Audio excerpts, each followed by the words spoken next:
Trump's legal team went into absolute panic mode. A federal judge just issued a court order so precise and devastating that it has effectively cornered the former president with zero room to maneuver. And this isn't some preliminary ruling that might get overturned on appeal or a procedural matter that legal experts are debating. This is a binding judicial order with immediate enforcement mechanisms that has left Trump's attorneys scrambling to find any possible way out. When a federal judge includes specific deadlines, financial penalties for noncompliance, and explicit warnings about contempt charges in a single order, you know something extraordinary has just happened in the American legal system. Hit that subscribe button right now because the details I'm about to reveal are absolutely critical to understanding what comes next. So, what exactly did this court order demand? On February 6th, Judge Rachel Morrison of the United States District Court for the District of Columbia issued a comprehensive 42-page order requiring the immediate production of specific financial documents that Trump's legal team has been fighting to keep sealed for nearly 18 months. Sources who reviewed the complete order say it demands full disclosure of detailed tax returns, banking records from 3 separate financial institutions, and complete documentation of foreign business transactions covering a 7-year period from 2017 through 2024. This goes far beyond the broad document requests that courts sometimes issue. This order identifies specific accounts, exact time periods, and particular transactions that must be disclosed within 30 days, with absolutely no exceptions or legal justifications for further delay. This isn't just another legal setback that gets absorbed into the endless cycle of appeals and procedural motions. Multiple legal experts who specialize in federal court procedure say this order was crafted with extraordinary precision, specifically to prevent the delay tactics that have worked successfully in previous cases. And believe me, when a federal judge takes the unusual step of including daily financial penalties that escalate automatically if deadlines aren't met, you know the court has run out of patience with legal maneuvering. It's honestly remarkable to watch a sitting federal judge essentially say through a formal court order that the time for legal delays and procedural objections has completely ended. Here's the complete picture of how this case reached such a critical breaking point. Legal battles over Trump's financial records have been ongoing since early 2023, fueled by congressional investigations, civil fraud allegations, and repeated conflicts with prosecutors seeking evidence of potential financial misconduct. But everything reached a decisive turning point, according to multiple sources familiar with the case on February 5th, when Judge Morrison issued a scathing opinion rejecting the final appeal that Trump's attorneys had filed, claiming executive privilege and attorney-client confidentiality. The opinion dated February 5th systematically dismantled every legal argument that had been presented over the previous 18 months, finding that none of the claimed privileges applied to the specific financial documents being requested. This wasn't about legitimate legal debates over complex constitutional questions. It was about what the judge characterized as a deliberate pattern of obstruction designed to prevent lawful disclosure of relevant evidence. Smash that like button if this is making sense so far, because what comes next demonstrates exactly how serious the court has become. Here's where it really gets serious. When Judge Morrison issued the order, she included specific provisions that legal analysts say are specifically designed to eliminate every possible avenue for further delay. And let's be completely clear about what this means. Federal judges have extraordinarily broad discretion in how they structure their orders, but they rarely include the kind of enforcement mechanisms that appeared in this particular ruling. They do that only when they believe a party has been acting in bad faith and exhausting every possible procedural option to avoid compliance with legitimate legal obligations. Here's what multiple legal experts with direct knowledge of the case say happened next. On February 6th, attorneys representing the congressional committee that requested the documents held an emergency press conference after receiving the complete court order. The legal team included former federal prosecutor David Chen and constitutional law expert Professor Jennifer Matthews from Georgetown University. Sources who attended the briefing say that Chen stated with visible satisfaction that the court order was absolutely comprehensive and left no room whatsoever for further legal maneuvering or procedural delays. Meanwhile, Professor Matthews called the order's enforcement provisions the strongest she had seen in over 20 years of practicing federal litigation. By the end of that 30-minute press conference, the legal team had made clear that they would immediately file contempt motions if the 30-day deadline passed without full compliance. The order explicitly states that failure to produce the requested documents will result in daily fines starting at $50,000 and doubling every 7 days until full compliance is achieved. Legal reporters who obtained the complete text of the order note that the language is exceptionally detailed and eliminates virtually every legal justification that had been used previously to justify delays. The order states that the requested financial documents are directly relevant to ongoing investigations, that no valid privilege applies to shield them from disclosure, and that the public interest in transparency far outweighs any private interest in confidentiality. Drop a comment right now with your thoughts because I read every single one and your perspectives help shape future coverage. Now things get absolutely wild. When that order was filed with the court clerk, even Trump's most experienced attorneys who had successfully delayed similar cases for years couldn't identify any viable legal strategy to prevent compliance. Attorney John Harrison, a veteran litigator who has represented Trump in multiple previous matters, reportedly told colleagues in a private conference call that the order was drafted so precisely that appealing it would likely be futile and could actually make the situation worse by triggering contempt findings. That's when it became crystal clear this isn't just another routine legal ruling that gets appealed through multiple levels of courts. The bombshell moment came when legal analysts began examining the specific enforcement mechanisms that Judge Morrison included in the order. Former federal judge Michael Roberts, who now teaches at Yale Law School, told national news networks that the escalating fine structure was specifically designed to make non-compliance financially devastating within a matter of weeks. He explained that while $50,000 per day might seem manageable initially, the doubling provision means that by day 28, the daily fine would exceed $6 million, and by day 35, it would surpass $400 million. This creates enormous financial pressure that makes prolonged resistance virtually impossible, even for someone with substantial resources. This move sent shockwaves through legal communities that follow federal court procedure closely. When a federal judge structures an order with automatic escalating penalties that reach catastrophic levels within weeks, it signals one unmistakable thing. The court has determined that standard enforcement mechanisms have failed and that extraordinary measures are necessary to compel compliance with lawful judicial orders. The usual legal arguments about unreasonable judicial overreach completely collapse when the judge has already considered and rejected every legal justification for withholding the documents through 18 months of prior litigation. This isn't the first time courts have used escalating financial penalties to compel compliance with document production orders. Think back to 2011 when a federal judge in New York imposed daily fines against a major corporation that refused to produce internal emails in a securities fraud investigation. The fine started at $25,000 per day and doubled weekly.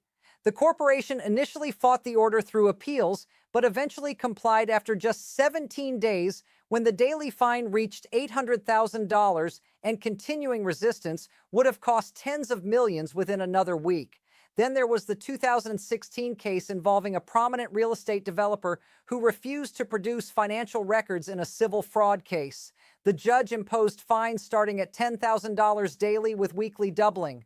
The developer's attorneys initially claimed the order was unconstitutional overreach, but they produced the documents within 23 days when faced with fines approaching $2 million per day. Subscribe immediately if you haven't yet, because this legal analysis provides context you won't find in mainstream news coverage. And let's not forget numerous cases involving divorce proceedings where wealthy individuals attempted to hide assets by refusing to produce complete financial disclosure. Family court judges routinely impose escalating daily fines that make non-compliance economically irrational within a relatively short period. The pattern is clear. When courts determine that a party is deliberately obstructing legitimate document requests, escalating financial penalties prove remarkably effective at compelling compliance regardless of the resources available to fight. Now, however, something has fundamentally changed. This time, the stakes involve potential criminal investigations and congressional oversight rather than purely civil litigation. The financial penalties aren't just about compensating another party for delays. They're about vindicating the authority of federal courts to compel disclosure of evidence that may be relevant to serious allegations of financial misconduct involving a former president. Don't go anywhere. The most explosive part is coming next. So what exactly makes this particular court order so legally devastating? According to constitutional law scholars and former federal prosecutors who reviewed Judge Morrison's complete 42-page opinion, the order was structured with extraordinary care, specifically to survive appellate review and prevent further delays. The opinion includes detailed findings of fact, establishing that Trump's attorneys have raised and lost every conceivable legal argument over 18 months of litigation. It documents a pattern of what the judge characterized as deliberate obstruction, including missed deadlines, incomplete document productions, and legal arguments that directly contradicted positions taken in other proceedings. These weren't routine disputes over complex legal questions where reasonable attorneys might disagree. Sources familiar with the judge's reasoning say the opinion reflects a determination that the legal process was being deliberately manipulated to prevent disclosure that is required by law. Here's the absolutely shocking part. The order reportedly includes specific factual findings that certain financial documents were deliberately withheld despite clear legal obligations to produce them in response to lawful subpoenas. The opinion cites testimony from bank officials confirming that requested records exist and are readily accessible, directly contradicting sworn declarations from Trump's attorneys, claiming the documents were unavailable or protected by privilege. This wasn't a good faith legal disagreement about the scope of attorney-client privilege or executive confidentiality. It was a finding by a federal judge that officers of the court made factual representations that were contradicted by objective evidence, a determination that can have serious professional consequences, including potential bar discipline. And here's what should concern everyone who cares about the integrity of the legal system regardless of political views. This isn't just about one case or one set of financial documents. If parties in litigation can indefinitely delay compliance with court orders through successive appeals and procedural motions, even after every legal argument has been rejected, the entire system of judicial authority becomes meaningless. Once that precedent becomes established, there's no practical way to enforce any court order against someone with sufficient resources to fund endless litigation. This puts Trump's legal team in an extraordinarily difficult position with no good options remaining. On one side, they face enormous pressure from their client to continue fighting and to use every possible legal mechanism to prevent disclosure of financial records that may contain damaging information. That means filing emergency appeals, seeking stays from higher courts, and continuing to argue that the order exceeds judicial authority despite 18 months of prior rulings rejecting those exact arguments. On the other side, they are forced to reckon with a court order that, according to multiple experienced litigators, is nearly bulletproof on appeal and includes enforcement mechanisms that make prolonged resistance financially catastrophic. They now have to explain to their client why continuing to fight an order that doubles fines every 7 days makes sense when the ultimate outcome appears virtually certain. And here's the legally tricky part that's causing genuine alarm in Trump's inner circle. There's simply no viable legal strategy remaining. Either they comply with the order and produce documents that may contain politically damaging information, or they refuse and face escalating fines that could reach hundreds of millions of dollars within weeks, plus potential contempt findings that could result in criminal sanctions. Appealing the order is certainly possible, but every legal expert consulted agrees that the chances of success are minimal given the detailed factual findings and the exhaustive prior litigation. Legal scholars and former federal judges are describing this as a defining moment for judicial authority. Professor Sarah Williams, a former federal appellate judge who now teaches at Stanford Law School, told news networks that if courts cannot enforce document production orders against former presidents through escalating financial penalties, it effectively creates a class of individuals who are above the law. While everyone has the right to contest court orders through proper legal channels, that right ends once every legal argument has been considered and rejected through proper appellate review. Former U.S. Attorney Robert Thompson added that the enforcement provisions in this order could become a model for future cases involving wealthy individuals who attempt to use endless litigation to avoid complying with lawful court orders. Making noncompliance economically devastating regardless of personal wealth isn't punitive overreach. It's a necessary mechanism to vindicate judicial authority when standard enforcement tools have proven inadequate. Do me a favor and slam that like button because it genuinely helps this critical legal analysis reach more people. Even conservative legal commentator Michael Chen, who has frequently defended Trump in previous legal matters, admitted publicly that this particular order appears to be legally sound and extremely difficult to overturn on appeal. He emphasized that while anyone has the right to challenge court orders, judges also have the authority to impose meaningful sanctions when they determine that the legal process is being abused through deliberate delay tactics. So let's break down exactly what this means for the immediate future and the broader legal landscape. First, the timeline is absolutely critical and creates intense pressure. The 30-day deadline means that by March 8th, either the complete set of financial documents must be produced or escalating daily fines begin automatically without any further court proceedings. Trump's attorneys can certainly file emergency appeals seeking stays, but precedent suggests appellate courts are extremely reluctant to interfere with district court enforcement orders when there has already been extensive prior litigation over the same issues. Second, it creates a precedent with enormous implications for future cases involving powerful individuals who attempt to use wealth and legal resources to avoid judicial accountability. Courts across the country are watching closely to see whether escalating financial penalties prove effective at compelling compliance, even against someone with Trump's resources and willingness to engage in prolonged litigation.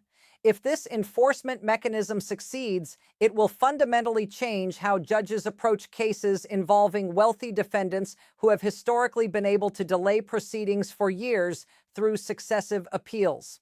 Finally, looking ahead to the broader implications for Trump's legal exposure, the documents themselves may contain information that is directly relevant to ongoing criminal investigations and civil fraud cases in multiple jurisdictions. Financial records covering 7 years of business transactions, foreign dealings, and tax filings could provide prosecutors with evidence of potential financial crimes, tax fraud, or illegal foreign payments that have been the subject of investigation for years. Drop a comment below with your perspective, because I'm genuinely curious to see how people across the political spectrum view these legal developments. But beyond all the immediate legal maneuvering and political implications, this is fundamentally about whether judicial authority means anything when applied to powerful individuals.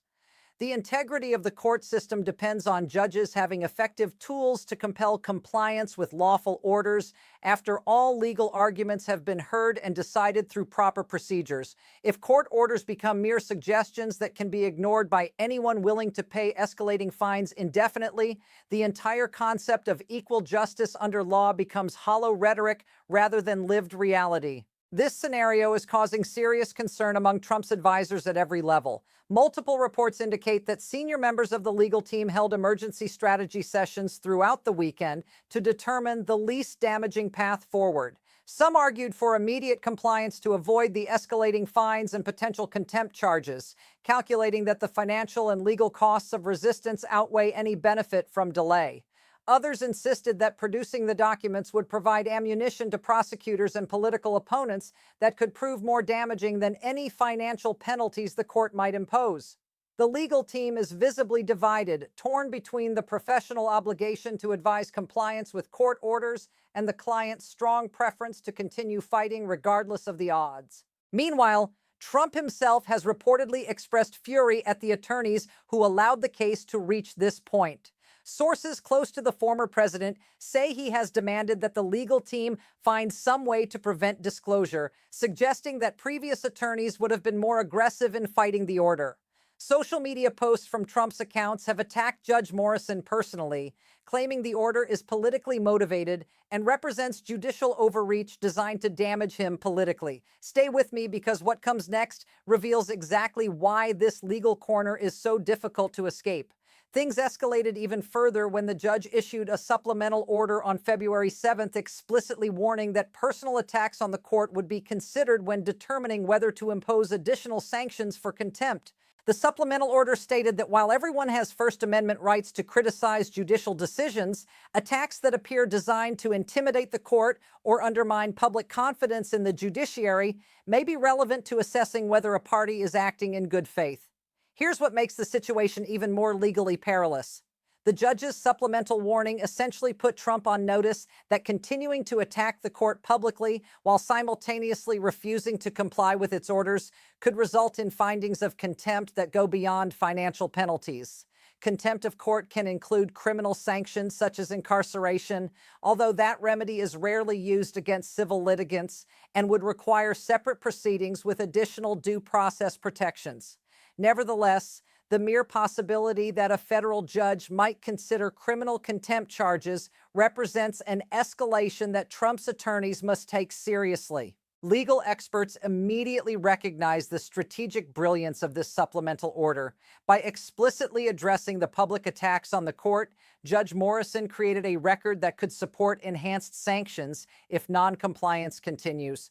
If Trump's attorneys argue on appeal that the financial penalties are excessive or punitive, appellate courts will review the complete record, including the pattern of public attacks on judicial integrity that the district court identified. This goes far beyond a single court order or one set of financial documents. It's fundamentally about whether courts retain the authority to compel compliance with lawful orders when powerful individuals prefer resistance regardless of legal merit. If there are absolutely no consequences that prove effective at enforcing judicial authority against someone willing to absorb financial penalties and risk contempt findings, it establishes that wealth and willingness to defy courts place certain individuals effectively above the law. If this legal analysis is valuable to you, hit that like button right now because it helps the algorithm show this content to more people. Here's exactly where the situation stands at this moment. A federal judge has issued an enforcement order with escalating financial penalties specifically designed to make non-compliance economically devastating within weeks. Trump's legal team has 30 days to produce comprehensive financial records or face daily fines, starting at $50,000 and doubling every 7 days. This is absolutely no longer about abstract legal principles or theoretical constitutional questions. It's about whether a former president will comply with a binding court order or face financial sanctions that could reach hundreds of millions of dollars plus potential criminal contempt charges. When a federal judge includes automatic escalating penalties and explicit warnings about contempt in a single order, we've entered territory that is genuinely unprecedented for a former president. If there is no compliance and no meaningful consequences, it signals that judicial authority simply doesn't apply to certain individuals, regardless of what courts order. Keep an extremely close eye on this developing situation. Appeals are reportedly being drafted, but legal experts across the political spectrum agree the chances of success are minimal. The financial penalties begin automatically on March 9th if full compliance hasn't occurred, and prosecutors in multiple jurisdictions are waiting to review whatever documents are ultimately produced for evidence relevant to ongoing investigations. Before we go any further, smash that subscribe button so you never miss critical legal analysis like this. Here's where things stand right now. A federal court order has effectively cornered Trump with a 30-day deadline and enforcement mechanisms specifically designed to make resistance economically irrational. The legal system is watching to see if escalating financial penalties prove sufficient to compel compliance or if additional measures, including contempt charges, become necessary. This isn't just another legal battle that will fade from headlines after a few weeks. This is a fundamental test of whether judicial authority has meaning when applied to former presidents. What happens by March 8th could determine whether courts can effectively enforce their orders against powerful individuals or whether wealth and determination to resist place some people beyond the reach of judicial authority. The countdown has started. The enforcement mechanisms are in place. Now we wait to see if compliance occurs or if this constitutional confrontation escalates to levels not seen in modern American history. The legal stakes have never been higher. The deadline has never been more specific, and the test of judicial authority has never been more direct and immediate.